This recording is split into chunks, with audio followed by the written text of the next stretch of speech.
Phone లైన్లో Janasena party అధికార ప్రతినిధి అరుణ్ గారు నమస్కారం.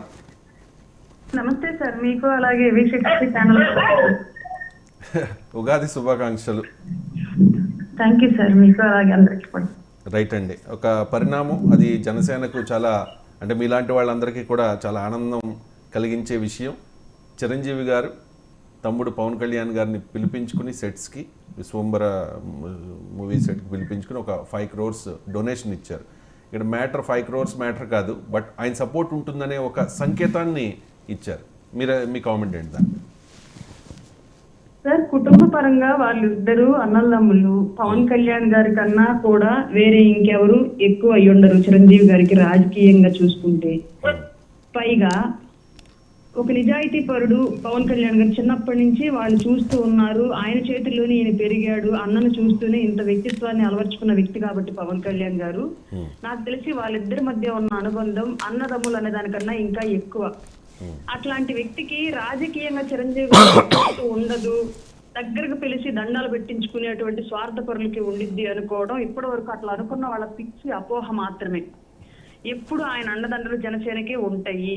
ఇవాళ అది బహిరంగంగా ఆయన ఫండ్ అనేది పార్టీకి ఇవ్వటం ద్వారా నా తమ్ముడు స్థాపించినటువంటి జనసేన పార్టీకి నా మద్దతు ఉంటుంది అని చెప్పేసి మెగా అభిమానులకి రాష్ట్ర ప్రజలకి ఒక క్లియర్ కట్ సంకేతం ఇచ్చాడని చెప్పేసి మేము భావిస్తున్నాము. ఈ రోజు చిరంజీవి గారు ఇచ్చిన 5 కోట్ల అమౌంట్ అనేది మా దృష్టిలో అంటే పవన్ కళ్యాణ్ గారు ఎక్కడ ఎలాంటి అవినీతి సంపాదన అవినీతి చందాలు తీసుకోకుండా రూపాయి పోగేసి ఆయన కష్టం మీద పార్టీ నడుపుతున్న వ్యక్తి కాబట్టి అట్లాంటి పార్టీకి 5 కోట్లు అనేది చాలా పెద్ద అమౌంట్. ఈ కష్టకాలంలో కొంత ఆయన బరువును తగ్గించారు అని చెప్పేసి మేము భావిస్తున్నాం. రానున్న రోజుల్లో ఈ సపోర్ట్ ఇంకా పెరిగిద్ది. మెగా ఫ్యామిలీ నుంచి రామ్ చరణ్ గారు కానివ్వండి, అల్లు అరవింద్ గారు కానివ్వండి, ఇంకెవరైనా సరే ఆ కుటుంబాల నుంచి ప్రజల కోసం పోరాడుతున్నటువంటి పవన్ కళ్యాణ్ గారిని నిలబెట్టాలి అనుకున్న మనస్తత్వం ఉన్న ప్రతి ఒక్కళ్ళు ఇదే స్థాయిలో వాళ్ళ సహకారాన్ని అందిస్తారు. రాబోయే రోజుల్లో క్యాంపెయిన్కి వచ్చినా కూడా ఆశ్చర్యపడాల్సిన అవసరం లేదు. ఇట్లాంటి పరిస్థితుల్లో ఏదో ఒకటి మళ్ళీ వెంటనే ఇప్పుడు ఆల్రెడీ ఎన్నికల కోడ్ అమల్లో ఉంది, ఎలక్షన్ కమిషన్ పాలనలో రాష్ట్రం ఉంది కాబట్టి మాకు ఇంకా అట్లాంటి దౌర్భాగ్యమైన పరిస్థితులు చూసే అవకాశం కూడా ఉండదులేండి. జగన్మోహన్ రెడ్డి గారు ఎప్పుడు చిరంజీవి గారు పవన్ కళ్యాణ్ గారికి సపోర్ట్ అనుకున్నా సరే వెంటనే ఏదో ఒకటి క్రియేట్ చేసి మళ్ళీ ఆయన పిలిపించేసి చిరంజీవి గారి మద్దతు మాకే ఉంది, మెగా ఫ్యామిలీ సపోర్ట్ వైసీపీకే ఉందన్నట్టు క్రియేట్ చేసేవాళ్ళు. బట్ ఇవాళ అదృష్టం కొద్దీ ఏంటంటే రాష్ట్రంలో ఎలక్షన్ కమిషన్ అమల్లో ఉంది, ఒక దౌర్భాగ్య పాలన ప్రస్తుతానికి రెస్ట్ లో ఉంది. ఆ రెస్ట్ అలాగే రెస్ట్ ఇన్ పీస్ లోకి వెళ్ళాలని చెప్పేసి మనస్ఫూర్తిగా నేనైతే కోరుకుంటున్నాను. మిగతా వాళ్ళ విషయం నాకు తెలియదు. రైట్, అంటే ఇక్కడతో ఆగకూడదు, ఇంకా సపోర్ట్ కావాలంటున్నారు కదా. ఎటువంటి సపోర్ట్ ఉండాలి అంటారు? అంటే ఆర్థికంగా సపోర్టు, ఫ్యామిలీ నుంచి క్యాంపెయిన్కి రావడం, స్వయంగా చిరంజీవి గారే తమ్ముడి కోసం ప్రచారం చేయడం, ఇదేనా? నేను కోరుకుంటున్నానండి 100%. నేను చిరంజీవి గారిని ఒక జన సైనికురాలిగా రిక్వెస్ట్ చేస్తున్నాను. ఆయన కనుక ఎలక్షన్ క్యాంపెయిన్ కి వస్తే రాష్ట్రంలో జనసేన యొక్క రాజకీయ ముఖ చిత్రం ఇంకొక రేంజ్ కి టర్న్ అయింది.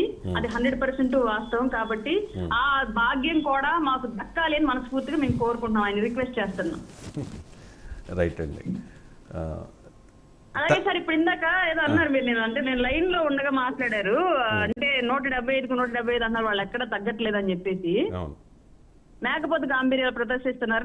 నిన్న గుంటూరు ఎంపీగా పోటీ చేస్తున్నటువంటి కిలారి రోసయ్య వెళ్ళే సజ్జల రామకృష్ణారెడ్డి గారి దగ్గర నా వల్ల అవదు సార్, నేను సైలెంట్ అయిపోతాను, మీరు ఎవరైనా చూసుకోండి అని చెప్పేసి అంటే మీకు దండం పెడతాను, ముఖ్యమంత్రి వచ్చిందాక ఆగండి బాబు, తర్వాత ఏదో డిసైడ్ చేసుకుందాం అని చెప్పేసి ఒప్పుకున్నాడంట. అట్లాంటి సిచ్యువేషన్. అవునండి. అలాగే మాకు ఇక్కడ మేరకు నాగార్జున గారు ఉంటారు, సంతనోదలపాడు కాన్స్టిట్యున్సీ. పాపం ఇద్దరిని సెక్యూరిటీని ఇచ్చారు సార్. ఇద్దరు సెక్యూరిటీతో కలిపి 14 మంది 15 మంది తిరుగుతున్నారు సార్ ఆయనతో క్యాంపెయిన్ కి. అంటే ఆయన వెనకాల ఉన్న నాయకులు ఆయన కలిపి 14-15 మంది తిరుగుతున్నారు సార్ రోజు. జనాలు కూడా ఇళ్లలోంచి బయటికి రావట్లేదు.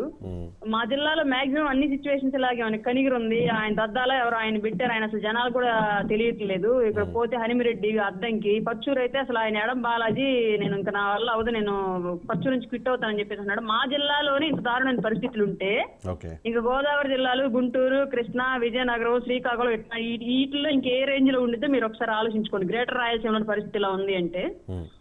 మేకపోతు గాంభీర్యాలు ప్రజలు నమ్మే రోజులు పోయాయి. పులివెందుల పులి సవాళ్లు జనం ఆస్వాదించే రోజులు కూడా పోయాయి. కాబట్టి రాబోయేది ఉమ్మడి ప్రభుత్వమే. ఎంతసేపటికి 175 అని డబ్బా కొట్టుకోవడం తప్ప రేపు పొద్దున ఈవీఎం డబ్బాల్లో ఓట్లు అయితే పడవండి.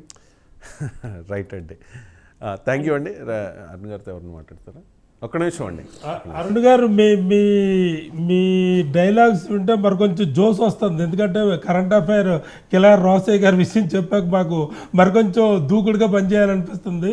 మీరు అన్నిది కరెక్ట్. నేను 2 days తిరుమల ఆ ఏరియా అంతా తిరిగాను, మొత్తం అంతా చిత్తూరు ఆ తిరుపతి జిల్లాలన్నీ తిరిగితే నేను ప్రతి వాళ్ళ దగ్గర ఆగి అడిగితే వాళ్ళందరూ ఇదే డైలాగ్ చెప్తున్నారు, చాలా మోసపోయాం sir, is not fit for chief minister post. మరి ఎప్పుడు కాలాడు అని అంటున్నారు, ఇప్పుడే కాదు ఎప్పుడు కాలాడు అనే రకంగా అంటున్నారు. డెఫినెట్గా మన అందరి కోరిక అదే, ఇలాంటి అవినీతి పరులు దూరంగా పెట్టాలనేది మనం గట్టిగా ఇచ్చేద్దాం.